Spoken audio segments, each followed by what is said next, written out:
Good morning tropa! Day 4 na ng bakasyon namin dito sa Pangasinan.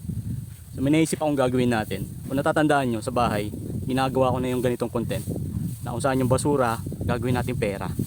So dito sa Pangasinan, marami ako nakikitang basura na pwedeng gawin pera. Yung mga bote ng alak na naipon na dito, gabundok na.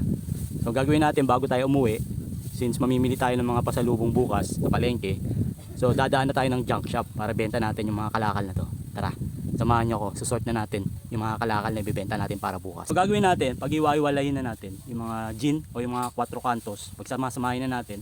Alam ko yung mga bote ng soft drinks hindi yun nabibili, pero yung mga clear, yun yung mga nabibili. Tara, sort na natin.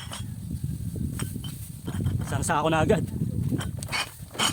Gagamitan ko muna ng kalaykay, baka may ahas. Grabe, may kayamanan dito tropa. Feeling ko hindi lang gulay yung mabibili natin. So tingin ko wala namang ahas. Nabungkal na natin. Nakadalawang sako ng gin na tayo. Niniwala na kayo? Manginginom yung nakatira dito. O hindi pa rin ngayon naniwala. Aba, ebidensya. Ebidensya, dami. Pinaghiwalay na natin yung mga nabibenta sa mga hindi nabibenta. Tapos ito, puro gin lang yan mga tropa. Tingnan nyo naman. Nainom ba kayo ng mga yan?